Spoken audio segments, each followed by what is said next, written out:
What's up, guys? So we gotta talk about the Chicago Bears offseason so far. But first, how about the Bears?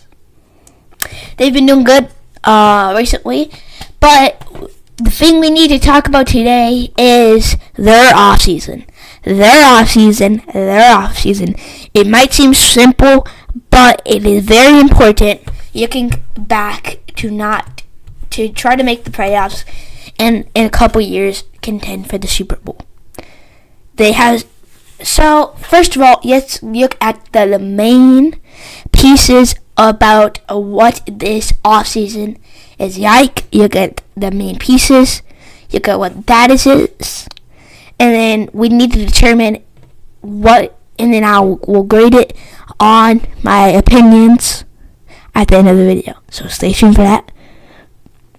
But one of the main signings was DJ Moore in draft picks, just to get the number 1 overall pick and secure their QB of the future, Bryce Young, for the Panthers. As a Justin Fields fan, that's either my profile. I changed it today because I'm a Justin Fields fan. So you can't be wrong with trading the first overall pick because you don't need the first overall pick. So DJ Moore for draft picks. The Bears, in my opinion, they got offensive linemen.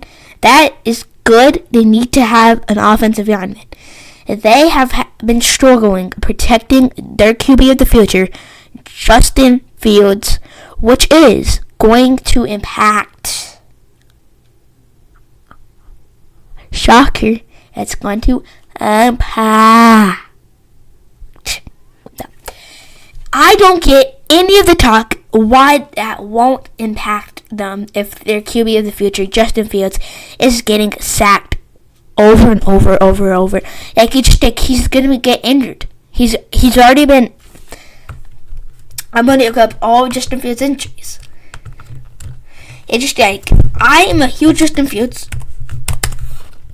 I am a huge Justin Fields fan. But it's just like, he needs to.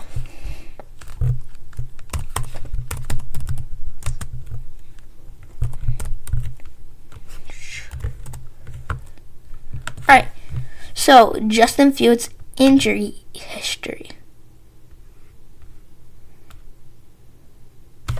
Chance of risk. Chance of injury in 2023, 13%. Chance of injury per game, 8.3%.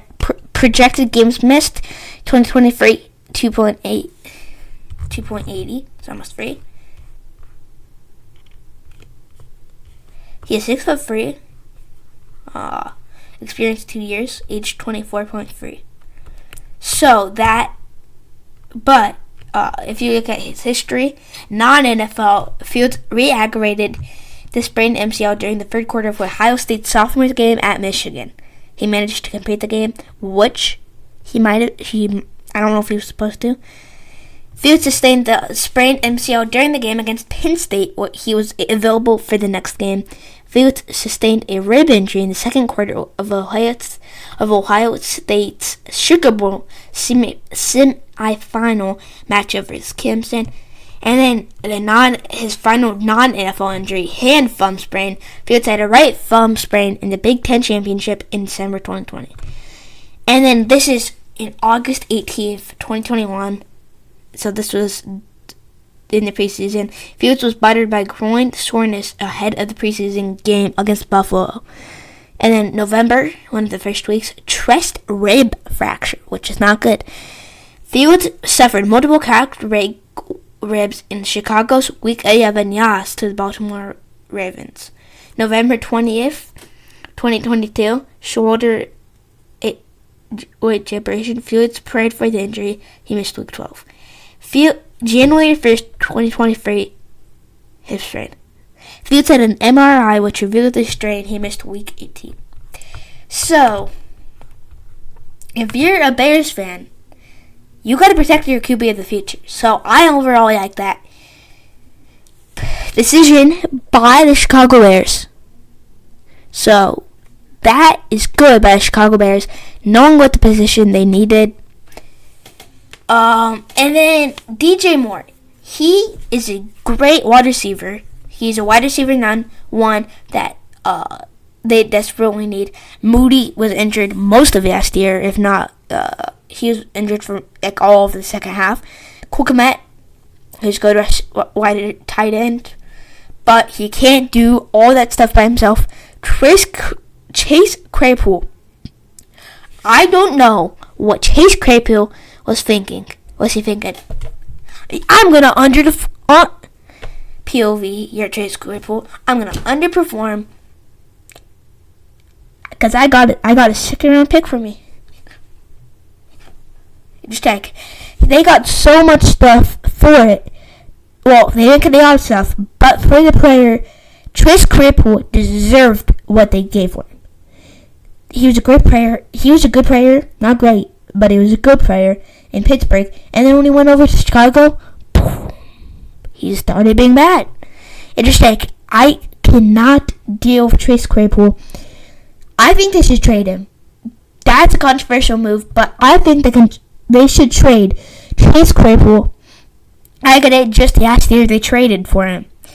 But if you guys don't want him for the next 3 years, then trade. If the Chicago Bears don't want Chase Claypool for the next couple years, then they should trade him while he still has trade value.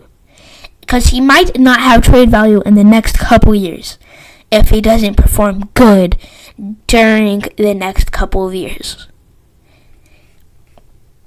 So, DJ Moore, great pick up because they have the solid wide receiver one.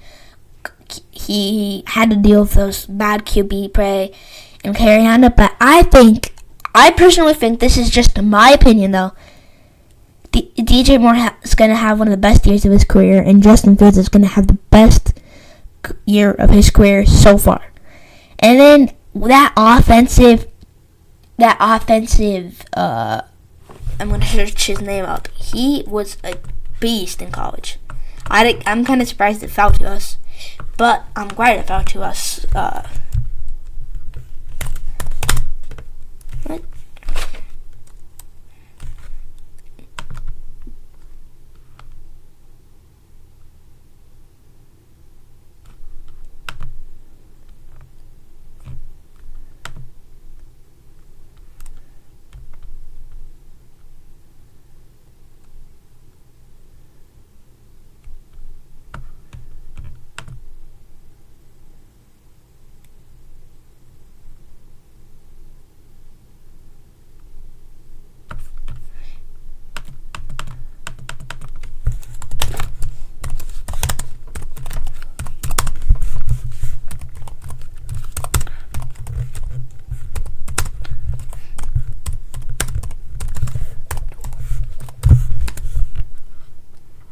Chicago Bears 2023 NFL drafts by picks.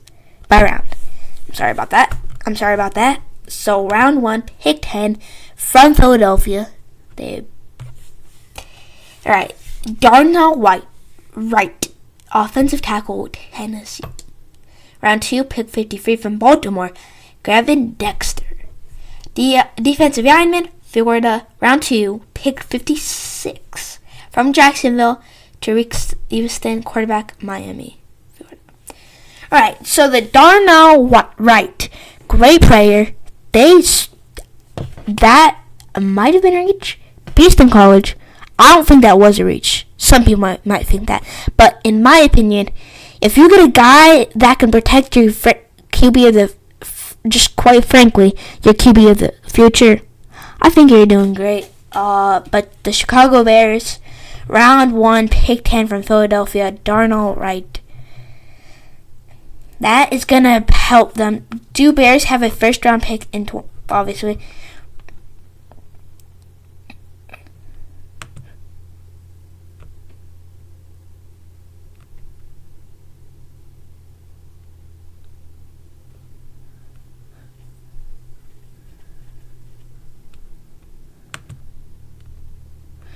So, that is great. Thank you. for watching. And if you guys have to ask me, if you guys don't forget, I did not forget, guys, my ranking on the Chicago Bears all season, just for where it is right now. For what I'm expecting them to get, I am expecting them to have an APS. That might be a reach. APS all season. But from where we are today, and because we've only had, because the last game was February 15th and it's June 20th, so we're going to have some football real soon, some preseason football. But, so from what we've had so far, I think the Chicago Bears, I think they're going to go to A-Press at the end of the offseason, but from what we've had so far, I think that they have A-. I feel like they're not quite A+, but they have had a great offseason. Don't tell me otherwise. If you do, I am not listening to you if you tell me otherwise. Subscribe.